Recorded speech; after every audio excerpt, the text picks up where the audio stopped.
Hello, everyone. Welcome to the Beyond Average Journeys of Growth and Increasing Value interview series. And I'm your host, Kristen Carlson. And today I'm joined with Allysen Kerr, CEO at Primal Elements in Tampa, Florida. So, Allysen, thank you for joining us today. Thank you, Kristen, for having me. It's a pleasure to meet you. So, please tell me about your journey to starting Primal Elements. I always love sharing the story because nothing ever happens the way it's supposed to. But it happens the way it needs to. So, my journey to starting Primal Elements happened by accident. I was 24 years old, 2 years out of graduating from the University of Florida, and had my whole life ahead of me. And I thought, I've got this great job, I'm kind of coasting right now. And my big dream at the time was to be a magazine publisher. And I had done that when I was in college. I started a magazine my sophomore year of college. And I was a journalism major, studying magazine and feature writing and publishing. And so I was, on the path to doing all of this. And I found myself working for a CPA firm in their marketing department. And, because dreams cost dollars, you have to have a job or something to kind of back you up. And I wanted to learn things along the way. So I started working with this firm and, was doing what I thought was great there. My plan was I'm going to stay here and kind of coast for the next 5 years, maybe like buy a property or something. And then like, I'll like, move on to something else and then take this magazine dream of mine full time. Well, lo and behold, probably about 9 months into working for this firm, I get called into my boss's office and she's like, we're not going to be able to keep you. And I'm like, wait, what? Oh, boy. Like that was not a part of the plan. And so of course I'm like devastated, again, I'm 24, I'm just taking on my bills by myself, got my own apartment, like I'm living life at 24, and so to find out that all of a sudden I'm without a job, that's providing all of my financial security, I really was at a loss. And so, I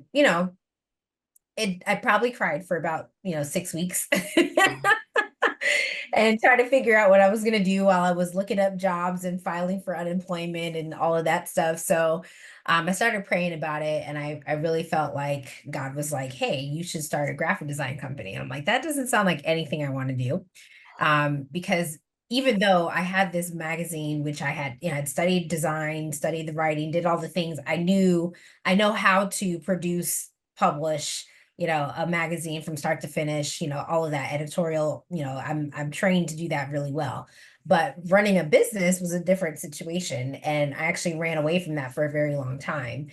And so when I felt this call to start this graphic design company, I'm like, that does not fit within the parameters of what I thought my life was going to look like. And we've talked about this. I said no, like multiple times. You keep bringing it up.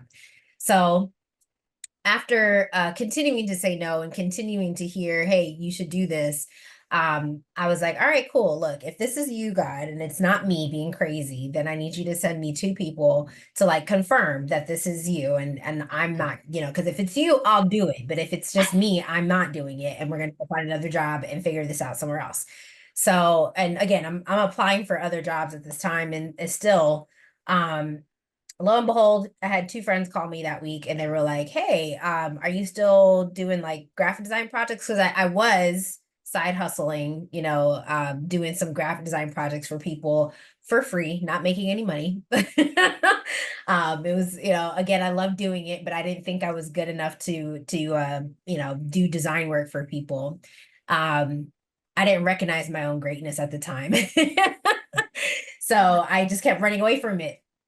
And I those are the only two calls I got that week. And I was like, oh, okay, well, I guess that's my sign that I am Now I supposed to have to do do this. this. So right now I Yes. have to do this. So I cried more.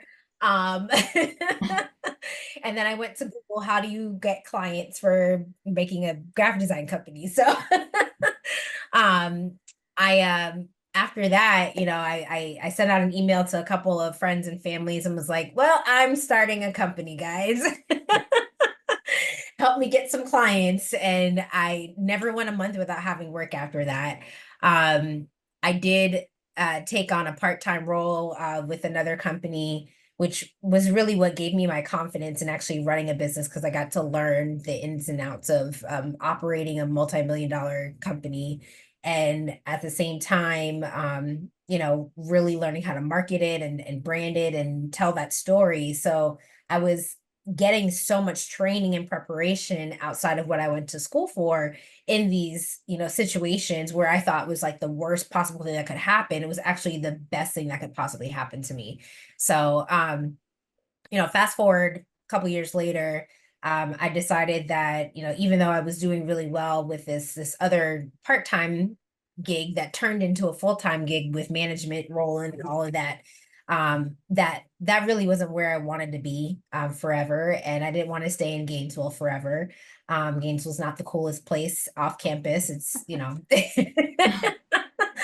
lots, lots of suburban life going on. And my city girl heart was like, I need something bigger. So um, I left the comfort of my full-time job and I had my graphic design company, wasn't yet an agency. And I moved to Tampa and had a couple friends here from college, but no like clients or anything. So I basically started over. Took another huge leap of faith and was like, all right, well, I feel like I'm being called to this city and to this area. And again, I, prayed my way through that, had multiple confirmations that this is where I was supposed to be. So I upped and moved to Tampa. That was 8 years ago. So where are we today? Primal Elements was birthed out of that journey. And now we are a full-fledged marketing and branding agency. We support the needs of emerging brands, small businesses, nonprofits that are really trying to do things in the world and create impact. And our tagline has been the culture. And my whole thing, my journey has led me to this notion, this understanding that if you want to create change, you can't force it. You have to shape it. And so everything that we do in our company, all the projects that we work on, the clients that we partner with, they're individuals and organizations who understand that mission and are about that in the work that they do and really seek to create long-lasting, impacting change that eventually does shift the culture. So, we've worked with over 300 clients in the United States and the Caribbean thus far. And, we've worked on some really great projects. Like I'm really proud of myself. Like it's been 12 years since that fateful day of losing my job and crying my way to kicking and screaming to starting this business. But it has been the best thing that could ever have happened to me. And I think it was like, there's just so many full circle moments of like, even me thinking like my worth and value was wrapped up in a degree. Like here I am getting a degree from, the top university and now the country. And at the time, just the state, and I'm like, here I am answering phones, taking people on tours for apartments that I can't even afford and watching kids pull up in Hummers and Mercedes and, Maseratis for this luxury, um, space that I was working at. And I'm just like, wow, like this is crazy, So fast forward, I'm been able to now be someone who's positioned to help create change in the world and really empower the brands that are doing that in our state and our country globally. And it's just been really awesome. So that's my Well, thank you story. so much. And that's definitely part of my mission too. So it's so great to hear that you really want to help others, make that big impact in the world. So many learnings and growth opportunities along your journey. I mean, if I take you back to, losing your job and so many of us have been through that. And I think, the lessons learned there, that there is a world outside of the corporate world, right? And I think that's something I had to learn myself. But what if someone else was in your shoes or, going through this downsizing of their company, any advice you would give them? I think the biggest thing that I would tell someone, or the most important thing I would tell someone, is to just trust yourself. Trust your instincts, trust what you have to offer. That was, I think, my biggest hurdle through this entire process. Like I mentioned earlier, I didn't believe in my own greatness. I didn't see it.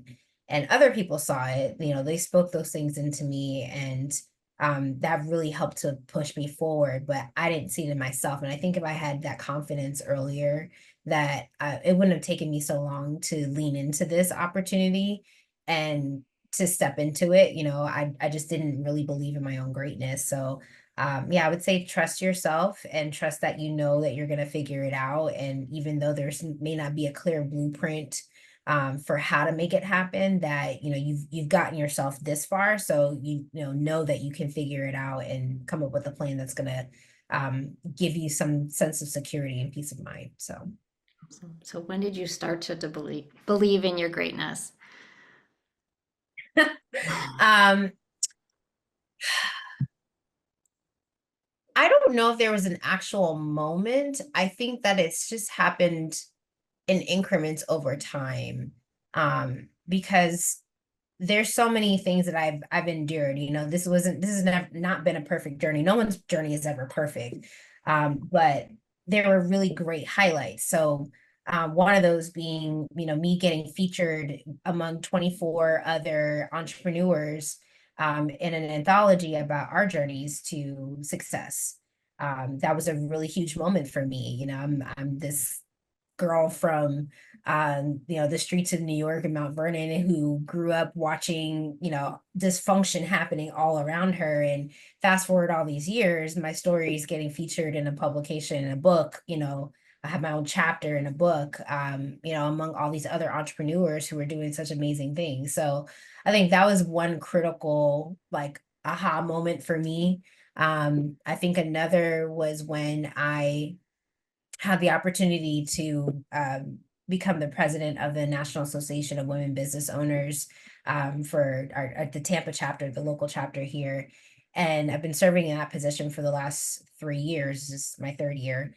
And that was such a huge and beautiful moment for me. We had an induction ceremony last year, and it was just like, so surreal just being there, and like my parents are there, and it's like, this is, they're the ones that first were like, I don't think you should do this, like, maybe you might want to consider getting a full-time job, because they've literally been with me in the highs and lows of this journey. And so having some of those small wins were really huge for me. And I've also gotten some awards and recognition for the work that I've done, and the community, and just my status and whatnot. And so it's just been like all these little incremental things that validated that this is what you're supposed to do, and that you really do have what it takes. And so I think over time I've just learned to embrace the fact that I actually do have something great to offer.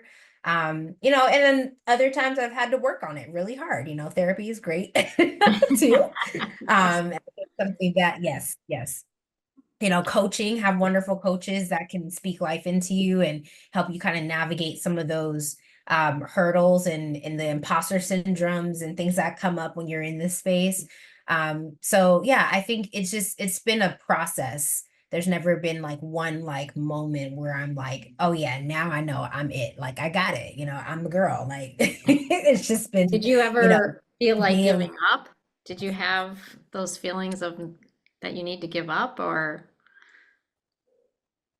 Yeah, like 2 weeks ago. I mean, like, yeah, it happens all the time. Yeah. And I think, like I said, it's this, there's the riding the waves of entrepreneurship. There's highs and lows, and then you go through these moments where you're like, man, like I am on top of it. I got this, I'm good. And then something happens and you're like, whoa, wait a minute. Like, this is not where we were supposed to be. How are we down in this valley moment again? We were just up here in the mountaintop. So I have had moments where I've seriously contemplated giving up. looked up jobs, going on LinkedIn and done the searches, like, trying to maybe polish off my resume and see if I could find something, looking for more part-time opportunities. And every time I've tried to run away from it, I always get sucked back in. If I try to, bring in another partner, or I try to, go and work for someone else part-time doing something similar, like it has never worked out. I always end up being brought back to this moment. And it's like, I just have to, the only thing that I have been allowed to do is to go through and not, to quit at all. Well, thank you. Wow, that's awesome. So, how big is your team and what is the culture like at your company? So I have a total of 13 team members, and they all work in various areas. Some of them are writers, some of them are graphic designers, web developers, marketing coordinators, project managers, operations. Like they kind of all operate in different areas. And I would say, the culture that I've tried to develop is one of people first. Our core values is part, like that's part of our core values is people first. And so when I think about my team and the culture that I want them to experience, is that they feel like they belong, that they have a place of acceptance and someone who really believes in them and wants to give them opportunities, just like I was given opportunities. I also try to make sure that they have exposure to things that will help them to grow and expand their learning as well. So if there's, whether it's something as small as an article or an event that I can take them to expose them to different things, like I try to make sure that that happens. um, you know, but I also want them to feel really empowered and have ownership in what they do. So, the projects that we work on, some of them have really, they're really, really amazing and impactful projects. And so I try to give them as many opportunities to, take the lead or, be responsible for those things so that they can experience and have ownership in it. And I've never, I from so far, I've had really great experiences with the team members that we've had. And, it's always challenging finding the right fit, of people that will be able to work within the company and the culture. But once you do, like it just makes things so much better. And like, people don't want to leave. Like they're like, we're gonna be here forever. Like, and that hearing that makes me feel good, because I'm like, I really want this to be a place where people feel like they can have a sense of ownership, belonging, community, family, and that they're happy to be here every day, and that it's not something that that they want to walk away from. So I've found that in a lot of my team members, they're very loyal and they are down for the cause. So And is there some type of secret sauce or something you put in the interview process so you can attract the right people or make sure you make the right decision when you hire? um that's a great question. I think that my one of the things that I look at first is the person. So, we have conversations and I try to get to know them as a person first. What's your family like? Where are you from? Like, what's important to you? And then, we look at the skill set secondary, because sometimes there's some things that can be taught. And if they're teachable, even though they may not check the boxes on all the skill sets, if I can teach them and they're willing to learn and they're eager and they're sold out on the mission, then for me, that makes them someone that's a valuable, going to be a valuable asset to the team. Um, but then there's, we still have to do our checks and make sure that they're good. So like we've implemented more recently this year, stronger um checks, on people and their skill sets. So because people sometimes will say, oh yeah, I can do this, and then like you really put them through the ring and they're like, oh, I can't do that. So checking their references and having them provide samples for the work that they say that they can do, so that we can really make sure that they're the right fit for the opportunity. So that's been some of the things I've tried to incorporate, especially recently. Excellent, excellent. And just to wrap up, would you be willing to offer just what's one of your success stories with one of your clients that really made an impact? Wow. It's like only have time for one. Okay. Share as many as you want. So I know. Well, like I said, I've had the opportunity to work with some amazing clients, and I guess I'll pull one story from the pandemic. So one of our clients is a statewide association for business owners who serve the intellectually and developmentally disabled.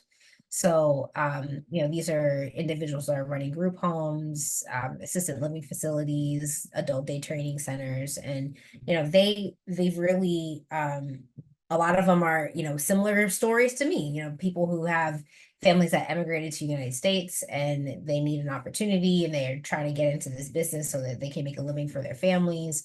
But they don't have the strong business background, and there's not really a place or space for them to learn that, in our state. So this organization provides that opportunity and those learning spaces for them. Well, during the normally, this would mostly happen at their annual conference, which, you'd have 700 plus people that would attend annually. Um, but because of the pandemic, we could not meet in person.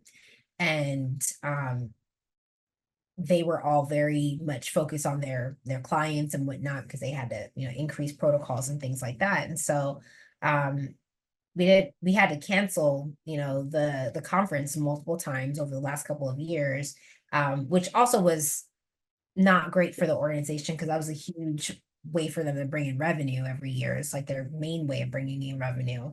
So we came up with a way to still give them access and connection to their members by doing monthly webinars. So we started holding monthly webinars, and I think the first year we hosted over 4,000 attendees, and then the next year it continued to grow. And so we've been doing that consistently for the last 4 years with them, and I've hosted probably closer to 8,000 attendees now to date. And then the conference did finally make a resurgence after the pandemic, and we had one this year, we had one last year. So there's been opportunities to help grow the organization in other ways that it wasn't necessarily willing to do because they really love the in-person, but it was getting them to adapt and adjust was probably the biggest win so that they could still continue to function and have a way to connect with their members. So Awesome. Well, thank you. Thank you for sharing that. And thank you for being on the podcast today and sharing your story. I think there's so many people out there that are in similar shoes, right? With, losing their job and what can we do next, and taking that leap to bring success to you and your business. So thank you so much, Allysen. absolutely, Kristen. Thank you.